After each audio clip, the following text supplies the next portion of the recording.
My name is Tomas, and I would like to talk about my lessons learned from governance projects because I've been participating on a couple of them, and there are some takeaways that I would like to share.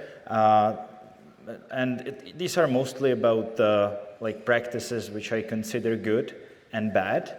And if you're about to work on this yourself, you might find some of the things useful, I hope. So my background is a professional developer, and the reason why I started looking into the governance topics was that it was just too many times that I faced an internal IT of my customer, and they were just trying to make my job difficult. So I created an app. I wanted to get it to production, and after spending 2 weeks making the thing, I spent 2 months trying to make it run in production. And that's definitely not how it's supposed to be, because your governance strategy should focus on 2 aspects, not just mitigating risks, but I believe it is also about enabling people to get stuff done and make them productive. So some of the stuff that I will be sharing is from the perspective of a person who is trying to get stuff done on the platform, and they need to deal with central IT departments to help them doing that. So my credentials are basically a couple of projects for both small organization and a couple of customers from the financial services industry, which are quite strict about how this should be set up. They have got multiple teams dealing with different platforms, and my favorite project here was basically about spending a couple of months talking to all the stakeholders and people who had a say in the procedures, in the standard operating procedures, and trying to build a process which would make it easy for people like me to go through the hops and make something run in production.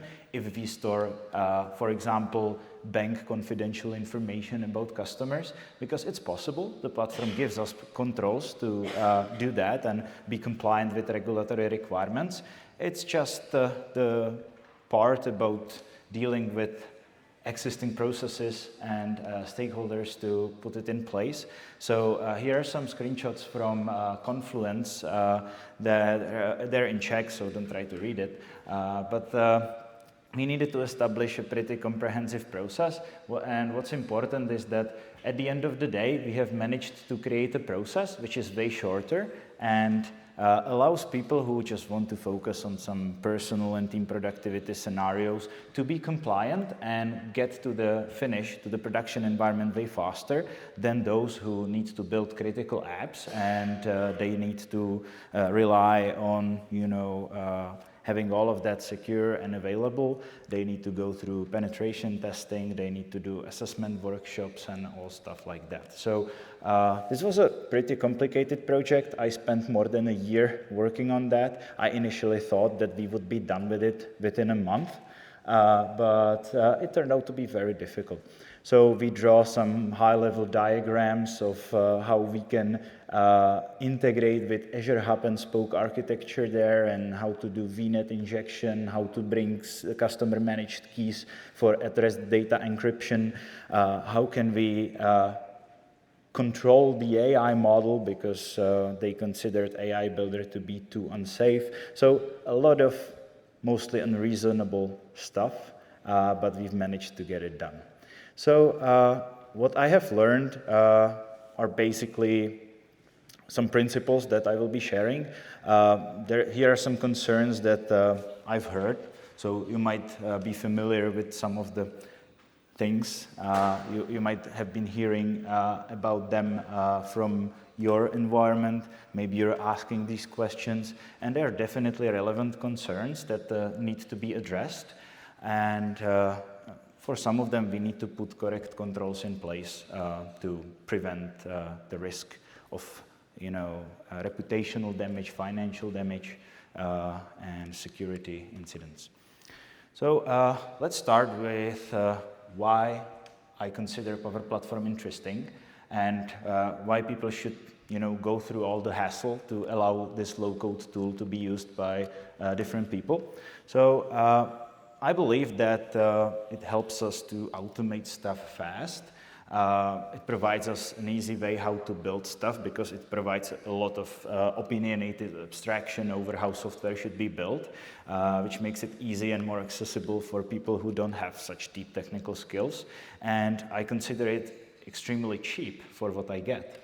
And I don't know this is not a popular opinion, but if you look at how much it costs and what you get, I don't think there's anything cheaper. I really believe in Power Platform and its place in larger organizations to enable all sorts of stuff. And when we talk about Power Platform, it's important to establish that this is not just Power Automate.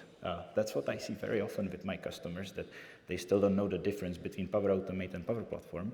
But there are multiple runtimes or components that we use in Power Platforms, and we can basically split them into some categories or layers. So we have ways how we can expose an interface to users. So these are different front ends. We can build Canvas apps, we can build model-driven apps, Power Pages, Copilot Studio agents which are consumed through voice or chat. We can expose stuff through Power BI.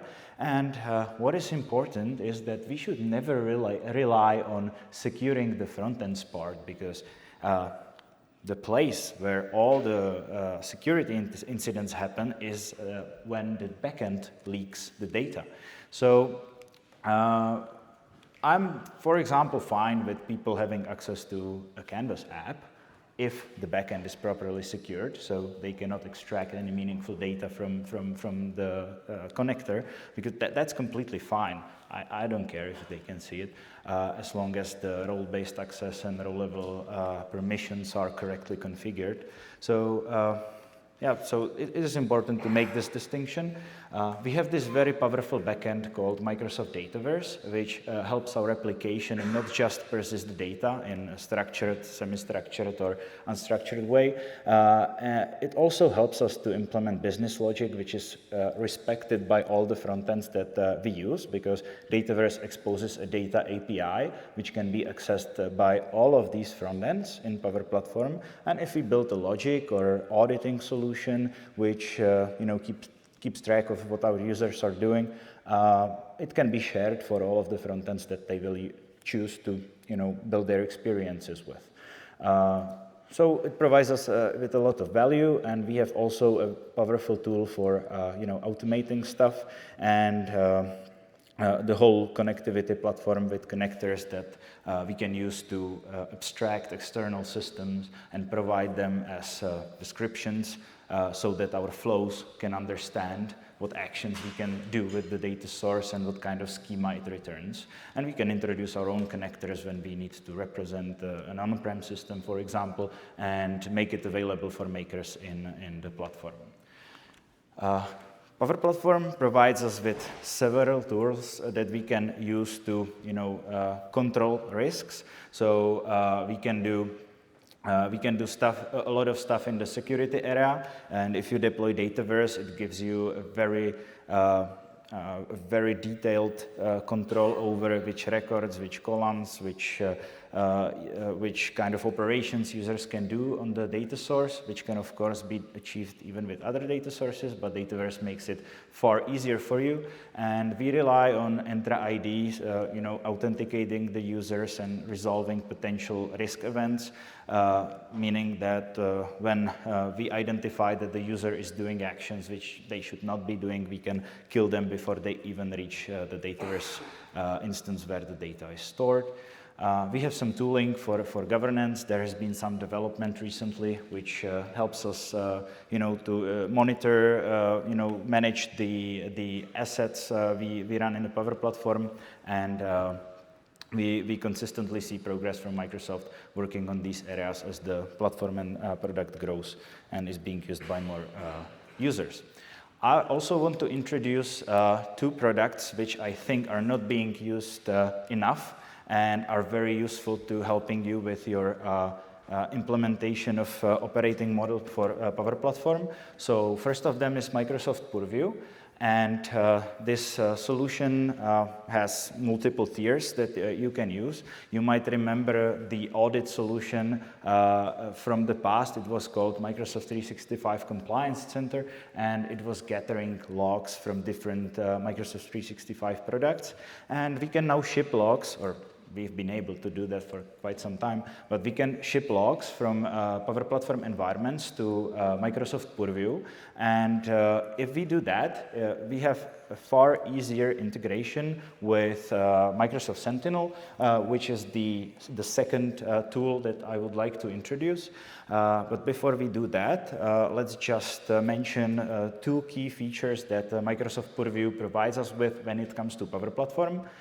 First of them is the log collection, so we can search through the log that we have collected across all the enabled environments. And we can use another Purview solution called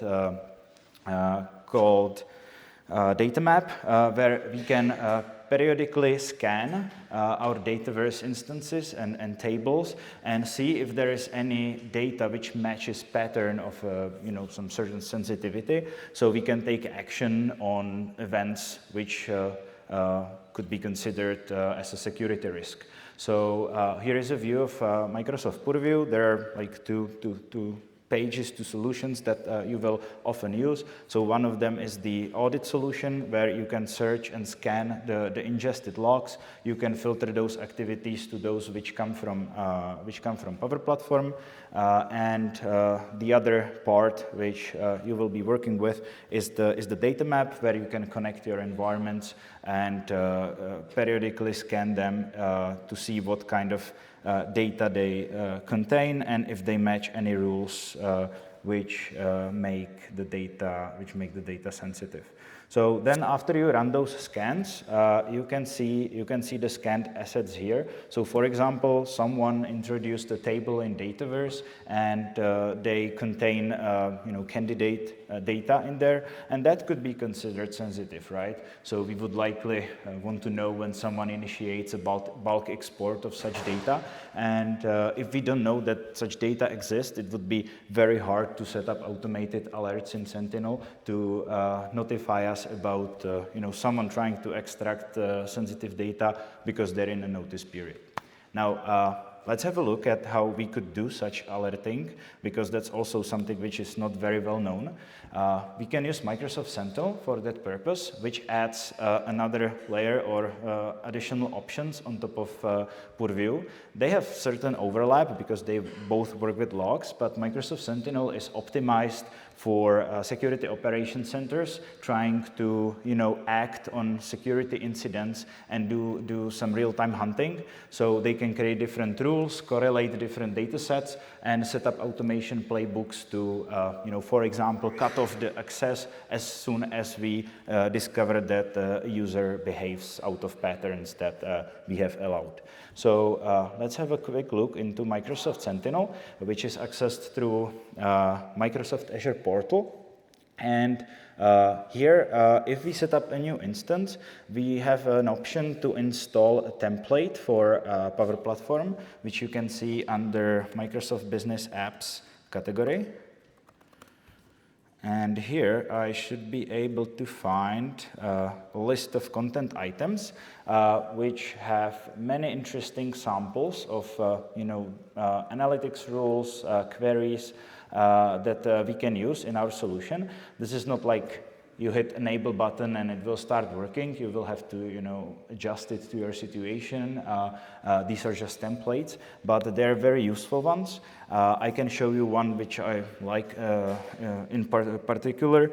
For example, when someone is put on the notice period because they're leaving the company, we would like to see that they're trying to use export to Excel feature in Dataverse, and they're trying to harvest all the interesting data from different Power Platform environments. And we can have Sentinel detect that quite easily. So first of all, we need to set up a data connector for Dataverse, so we can get the information from audit logs on that particular instance of Microsoft Dataverse. So what this does is that it periodically retrieves logs from Microsoft Purview, and it copies them over to Log Analytics workspace, where you can see the individual logs, which you can then create playbooks for. So here I can see that I received a log 18 minutes ago, last log. We received it from Office Management API. That's what's behind the Microsoft Purview, the version that we are using here. And since the data is here, we can review it in the logs page. So here I'm querying my log analytics workspace through Custo query. So you can see Dataverse activity table here, and it contains all the logs from all the environments which have been onboarded to Microsoft Purview and which have audit logs enabled on the environment level. And here I can then see all the events based on whether the particular entity or attribute has enabled logging, for example. So you can see that there is a lot of stuff that it monitors out of box. I was doing some clicking a couple of minutes ago in the application. So what I did was that I initiated export to Excel, and this generates a log in the Dataverse audit table. And after a couple of minutes, after this event happens, I should be able to find that activity here. I saw that before demo, but never mind.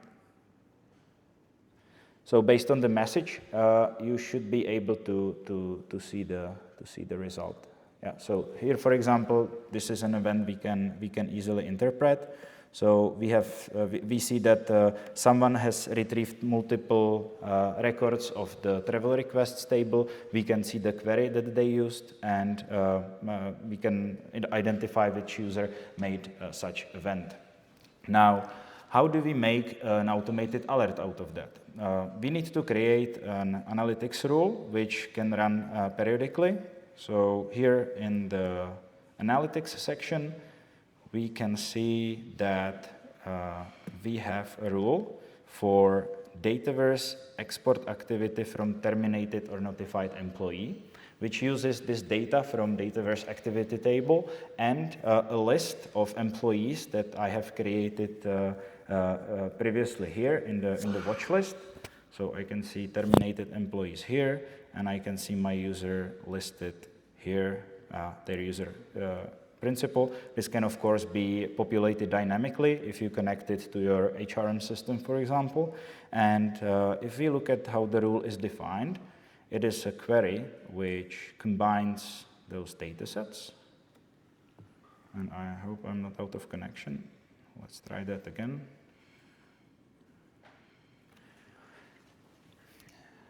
So let's expand the rule to see its definition.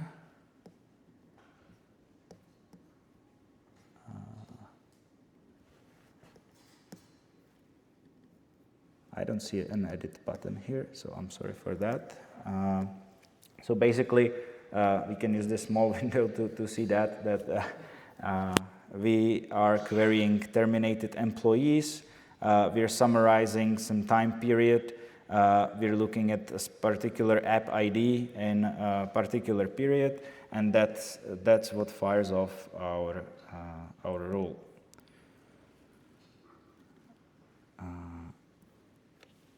Let me just try to refresh that once more.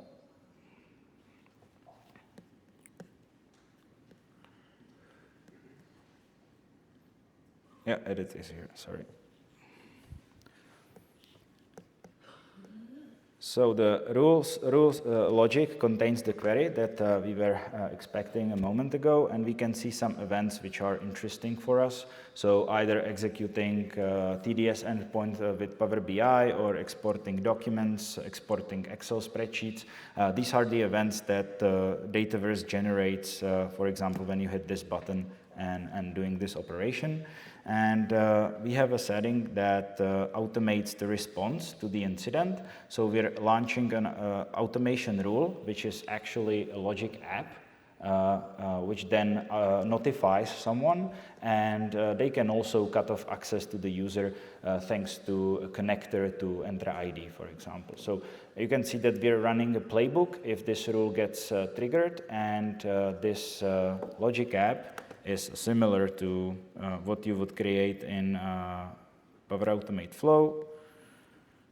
So send email notification, and we can have a quick look at how the definition looks like.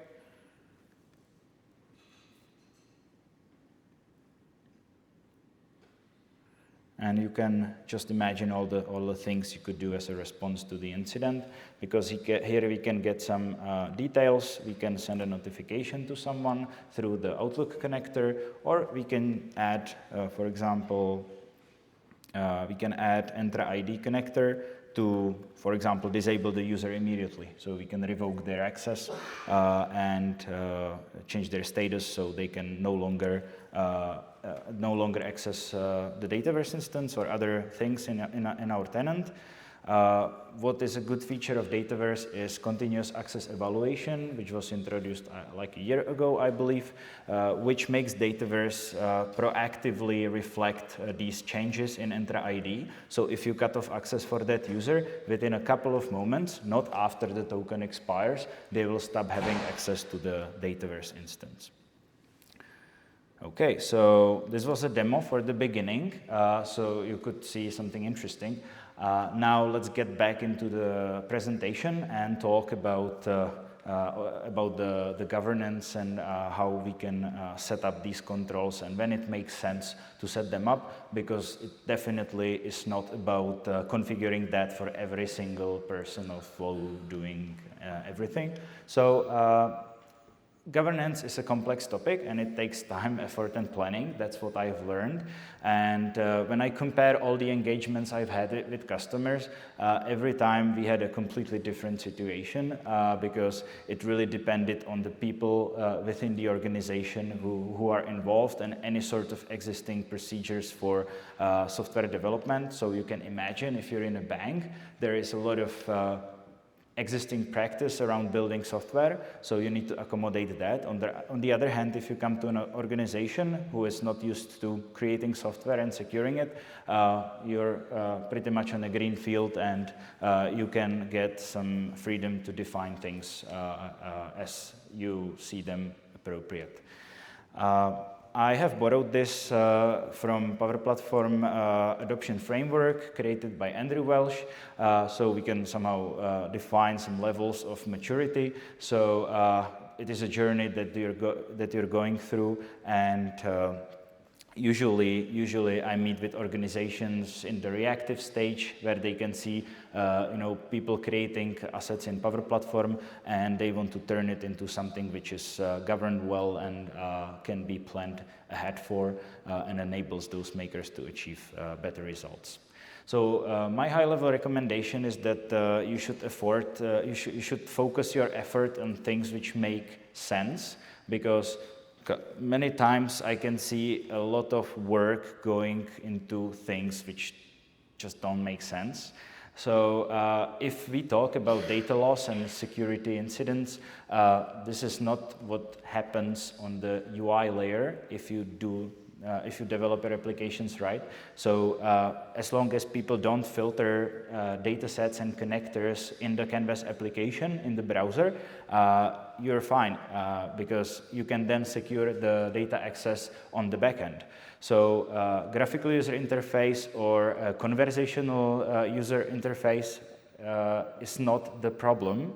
The problem is your data source. Then if you have an important app and it doesn't perform well, or it is not available when the key users need it, then it's probably due to lack of a mature ALM process. So you failed to identify that this application is important, or it contains sensitive data, and you didn't do a minimal set of precautions like separating test and development and production environment. So this is likely something you should invest in if you run these apps.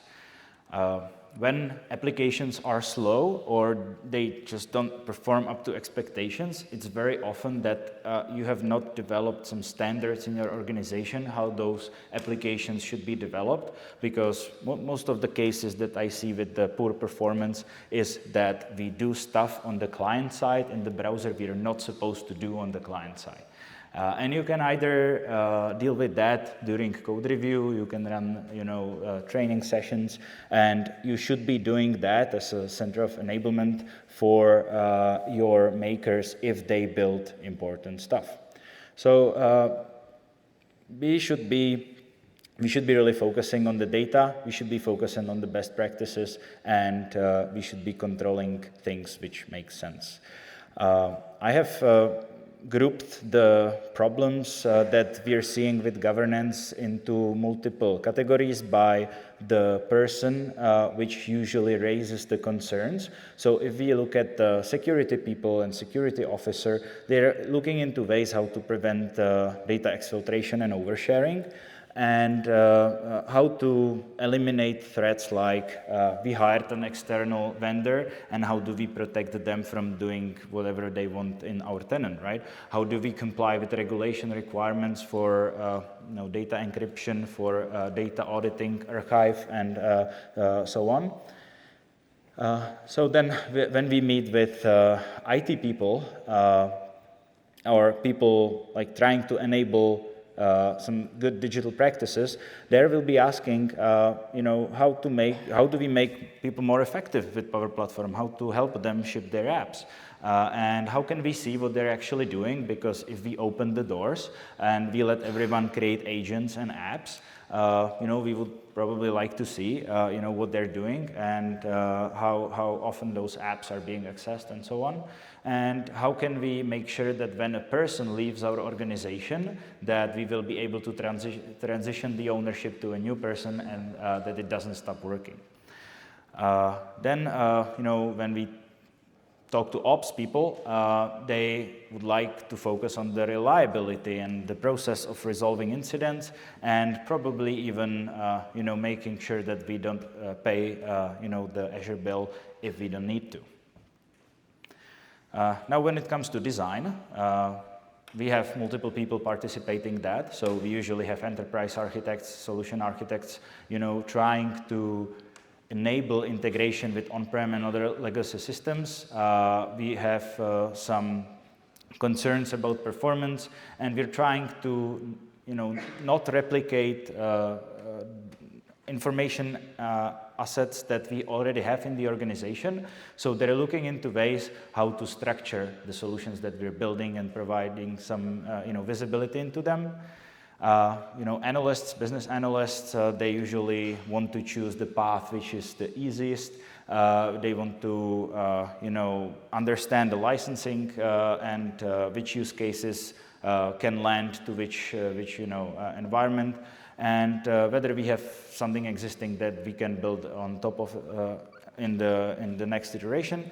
And UX people will probably hate, all the options that we have in Power Platform, but we can provide them with some, options, what they can design, what they can reuse, and how they can customize the front end. And you need to have a lot of knowledge to enable these people, and answer these questions. And we're not even with the implementation team yet. So then you should probably ask yourself, how do I help people connect to data sources? How we can resolve their asks during the development process, and do we have the right procedure for sharing that with groups of users? How do we help them monitor the source control changes? Which kind of version control manager do we use? And how can we provide them with tools so they can actually do it right? And admins, they ask us, how can we do code review, and how can we run change management? How can we integrate it with our existing change management tools, for example? How do we do infrastructure as a code? So it's a lot of knowledge you need to know, and then we come to the end user, and this is what we get, right? So this is too much. So I will I would summarize it into 5 categories of problems that we have and risks that we need to deal with as governance people, as people who are trying to establish a strategy to answer these questions and resolve it. So we don't want, slow apps which don't launch when we need them. We don't want to expose our data to people who are not supposed to see it. We don't want to run expensive projects. We don't want to have chaos in our tenant. And we want to be flexible when people leave the organization, when we need to extend the solution and do other stuff. Now, how can we approach this? We can either, have a central organization, handling all of that, or we can talk about how do we give freedom to people so they can innovate and operate on their own. I would say that, there are cases for both. If we want to have an application which, is protected well, it's performing right, it's robust, we can extend it, it will probably be expensive and the delivery cycle will be slow. We will need experts, to deal with that, but then we can get the results we need. Or we can leave that to a population of business teams and we can somehow try to get them involved, which is probably through them getting external vendors and having them acquire the solutions from outside, which we also need to count with in our strategy, because many times the business teams will just buy the Power App from outside. Now, how do we deploy that in our tenant? So if we should form a hypothesis here, I believe that we should actually have both of these models in place, and we should set governance controls based on the use case that we're trying to get into production. So we can separate the use cases to in many perspectives, but let's say that we have systems of record. These are the ones that contain important data, financial transaction, lists of customers, lists of orders and invoices, and they usually need to be reliable. They don't need to change that often, and we need to really make sure that we got the security right. Then we have applications which should be developed rapidly, and that's the main benefit of them, and we need to address something quickly without too much cost and effort, and these use cases should be handled differently. So either IT drives the project or the business drives the project based on what kind of use case we built.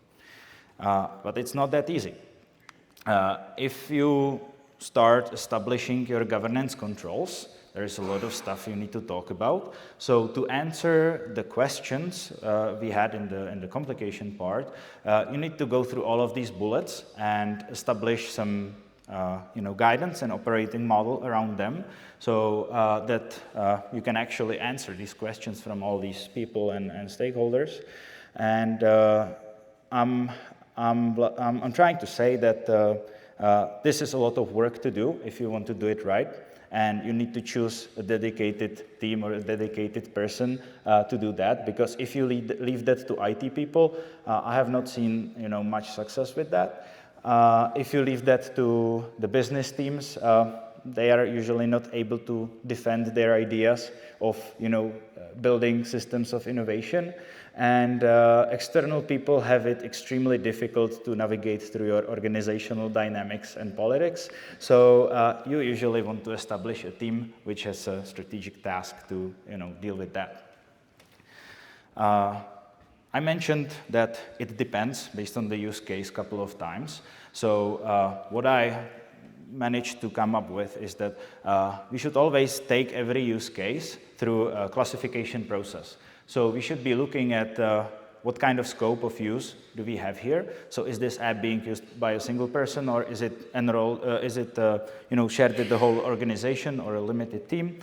Now, who takes care of the application? So if we have an incident in, at 2 a.m., what kind of SLA applies on that kind of application? Like who will be dealing with the ticket? Who do we call when something stops working? And it's important to have that defined in the early beginning, because usually when business comes, we want to build on Power Apps. They don't usually look at the stage where someone needs to deal with those tickets on the support. Then somewhat related perspective is how important the application is. Like how much will people scream if this is down? And last but not least, what kind of data will be storing and producing and processing after we launch this use case? So this classification, it can be a simple form. You can create it in Microsoft Forms. You can create a Power App for that. You can use any sort of IT asset management you have got already in place. But you should know answers to these questions when someone tries to build a use case on Power Platform. And it should be validated by someone, because my experience is that every business team trying to get something approved from IT always checks it's not important, it doesn't contain any sensitive data, and we will take care of everything, right? But that's not usually how it goes then. And based on this, you can assign that to a group policy, let's say. So I remember the Active Directory days. You had group policies there. You had different structures that you can apply the policies to. So we can say that Power Platform has environment groups. We have some policies that we can define in them, and we can treat different environments differently based on the group of policies that we will select. So here are some answers to the questions in your form when you're onboarding a use case, and based on the answer selected, you can assign it to an environment based on a decision metrics. So how do we decide about ownership? Do we allow individuals to own apps which are critical? I don't think that's a good idea. How do we allow the data persistence? In which environment the use case should land. So when an individual wants to own an application, it should probably not contain strictly confident data, because there is a high risk of misconfiguration to the role-based access management. So we won't let them administer the environment. Now, that's something which should be held by the central team if we have strictly confidential data in there. So you can create these matrices to help you with decision making. They can be far more sophisticated. I have seen many alterations of this, depending on the context and the kind of apps and maturity that the organization had. But this can help you set the rules. So then when someone comes that they want to create an app, they answer these questions, they talk to a team, you decide how you will license that, you assign that to a policy group, and then you know what the person needs to follow, what kind of process applies on that situation, and what kind of features we will let them use, right? So here are some examples.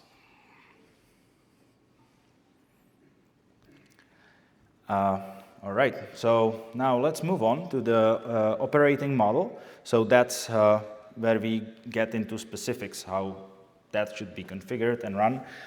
If we look at the security perspective, which is the topic we usually talk the most about, we should follow the zero trust principle. So we don't assign privilege if the user explicitly doesn't need the privilege. We try to separate identities which are used for managing those applications and using those applications. It's been too many times that I've seen people having Power Platform administrator role on their user account and leaving their computer unlocked. It's like #1 risk that you can mitigate quite easily, right? So you should separate identities, privileged identities and user access. You should not assign privileges unless necessary, and you should always assume that you will be breached. So I listed some risks, security risks, that we may identify and what kind of governance controls we can set up in our operating model. So first of them is misconfiguration of security roles. So you either assign them to users who should not have them, or you define the privileges on Dataverse tables which they should not see, or you don't choose the right depth of the privilege. And the only way how you can defend in a structured way is to start reviewing the deployments and watching the security roles definition folder. You can even use pull requests in Azure DevOps and automated rule for code review, which will include someone from the security operations team when someone tries to modify security rule definition, and you should do that before you allow deployment to the environment where the critical application with sensitive data is running. And you can also automate the assignment by linking your Dataverse team to Entra ID security groups, so that you can manage the whole thing on the Entra ID side.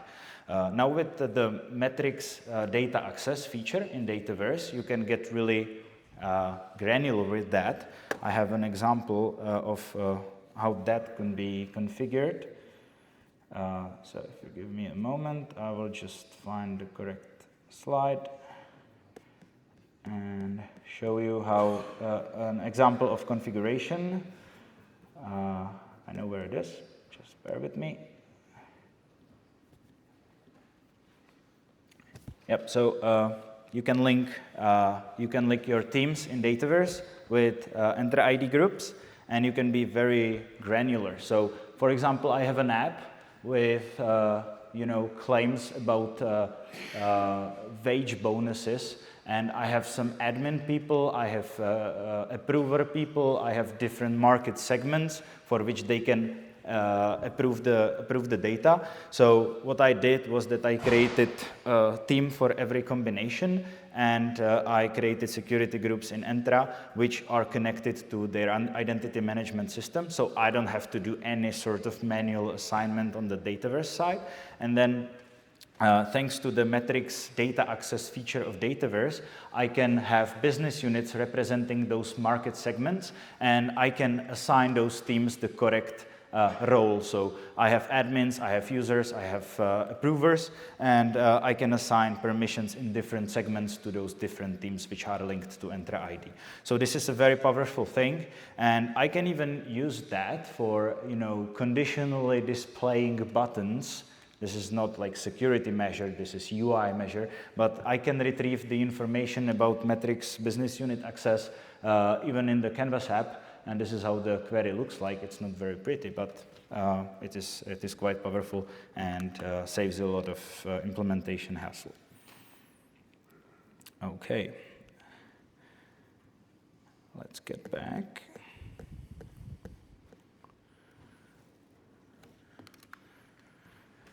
Now, the next thing that I have seen and probably should be somehow addressed is that when developers deploy something, they then go to the prod environment because they've got access, and they start modifying the stuff on the target environment. So if you established any sort of CI automated code review check, it will be rendered useless because someone just can access the runtime and production runtime, and they can make adjustments there.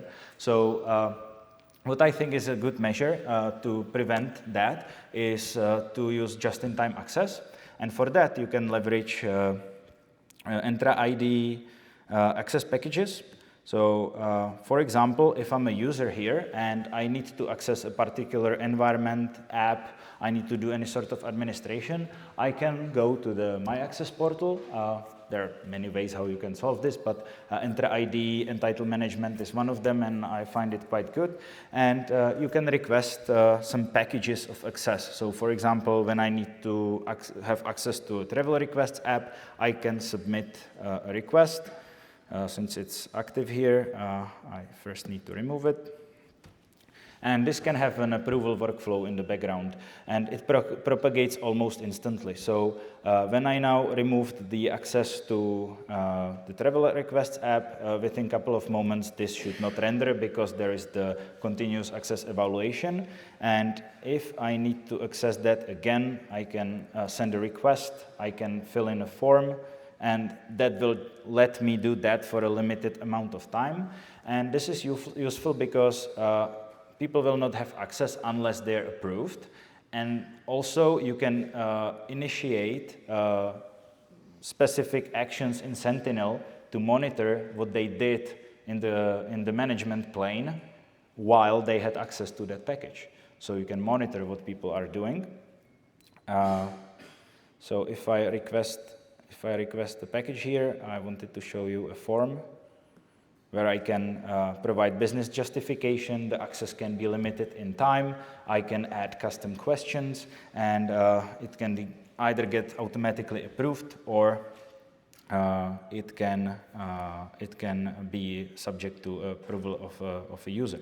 Now, the other side, from the administration perspective, is that if you go to Entra ID admin console, identity governance, entitlement management, here is where you can configure your access packages. So I created an access package for access to a particular app, for example, and if I edit the policy, you will see the configuration options that we've got here. So I can see whether, I can set whether this will only apply to users in my tenant or even to guests. I can set whether it requires approval, whether it still is applied. And I can create a set of questions which I need the applicant to answer.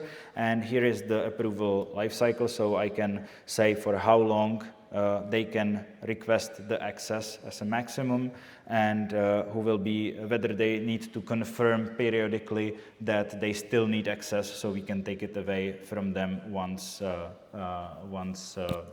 thing expires and they don't renew the access. So this is one way how you can do that. We also have privileged identity management. That's a different thing, and you can find it here under privileged identity management. And that's an option when you need to work with roles on the tenant level in Microsoft Entra. So we have one very privileged role, and that's global administrator or Power Platform administrator. And you should not be giving this role to regular users. You should always only assign it to dedicated identities or have that requested approved. I probably, my trial expired, so I will not show it here. But basically, that's where you can configure assignment access for a limited period of time. I recommend using that with external vendors, for example. So when someone comes to do a governance configuration for you, you should not give them just the Power Platform admin role. You should give them this kind of access assignment, which is restricted in time, and let them have it for a reduced period of time. Now, as I already mentioned previously, if we want to prevent changes being made in production, we should always go through CI/CD, restrict access to the system administrator role on the environment, on the production environment, and try to have as much as possible doing in a configuration-driven way. So, for example, if you're setting up audit, that should not be done manually on the production environment. That should be set in the solution, exported to source control, validated when you change it, and then later on deployed. Then we need to make sure that all the sensitive data is classified.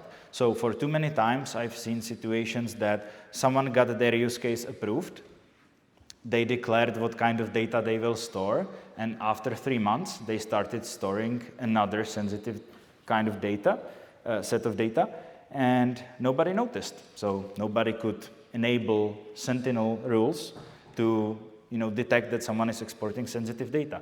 So you actually need to have a periodic scan which will try to identify the classified data and assign labels to them based on the example that I demonstrated at the beginning. And Microsoft Purview Data Map can help you with that, so you can set your rules accordingly and get notified if there is some new data stored. In order to then set up the automation alerts that I was demonstrating, I need to make sure audit logs are enabled. So you can set Sentinel alerts for events when someone tries to disable logs. That can also happen that when someone does an activity they don't want IT to know about, they can just go to the Power Platform Admin Center and disable the logs on the environment, do the stuff, and then enable them again.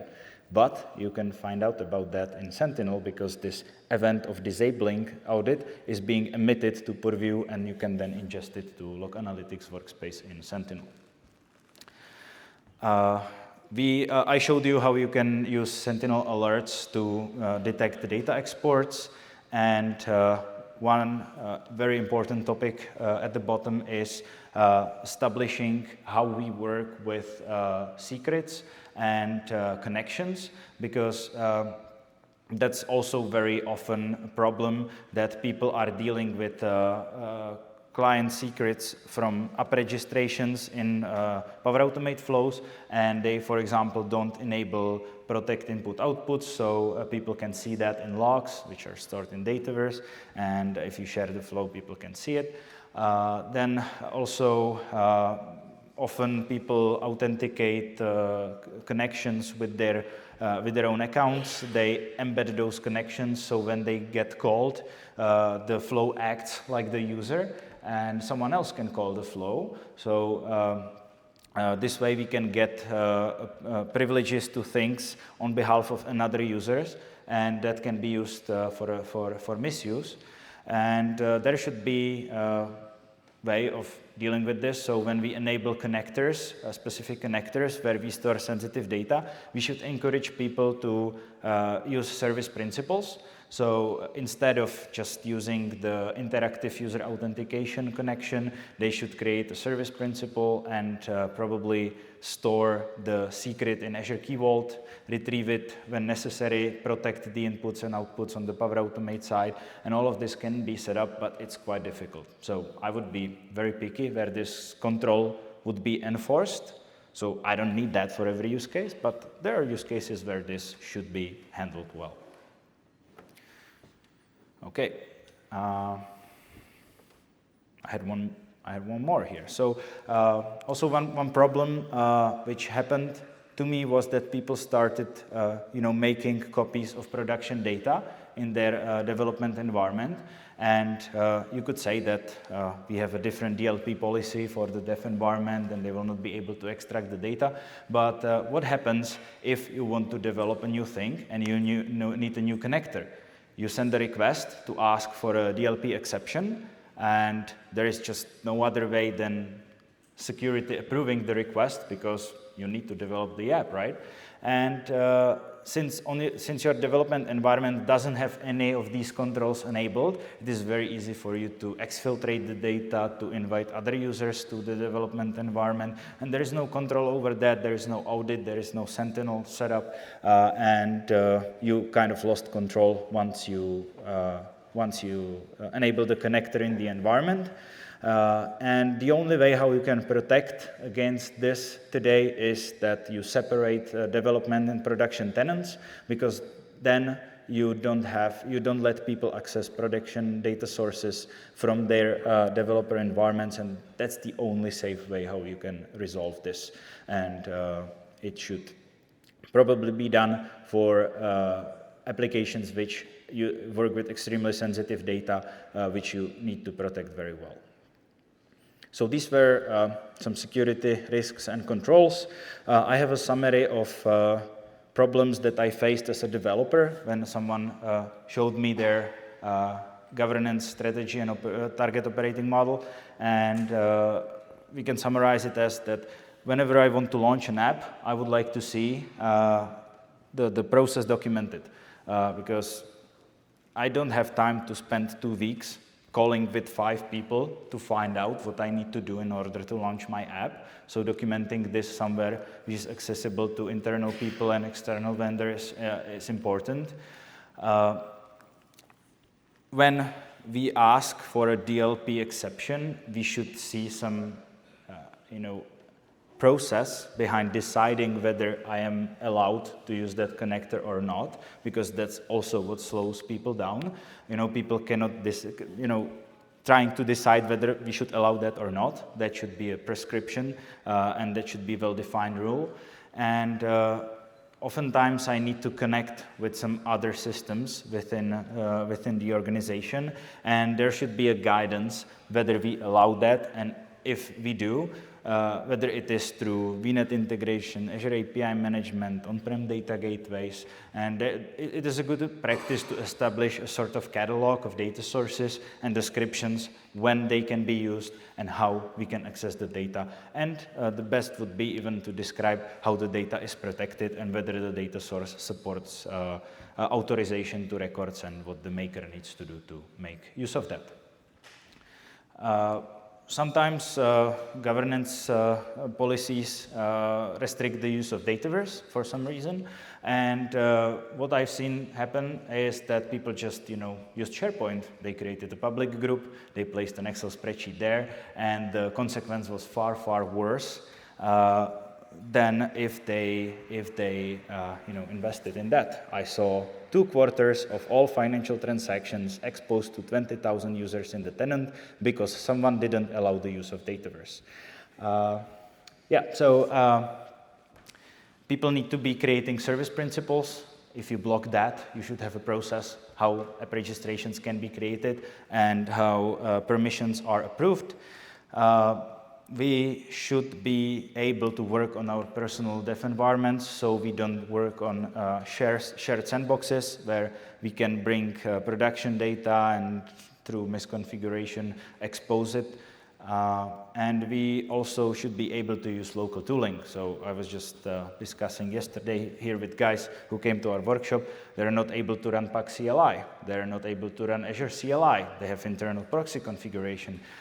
So it makes them do all sorts of stuff like exporting the stuff to another computer, and you already lost if this happened.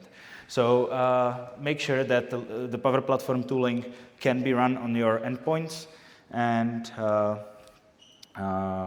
then if someone comes that they want to deploy their application, have a cookbook that they can review, and they can find answers how to, for example, deploy supporting Azure resources and whether they can use VNet integration or not, and how they can link their applications with your identity management system.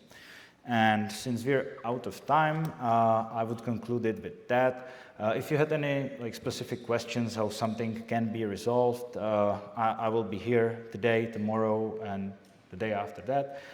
So feel free to reach out and we can talk about your specific situations. Thank you.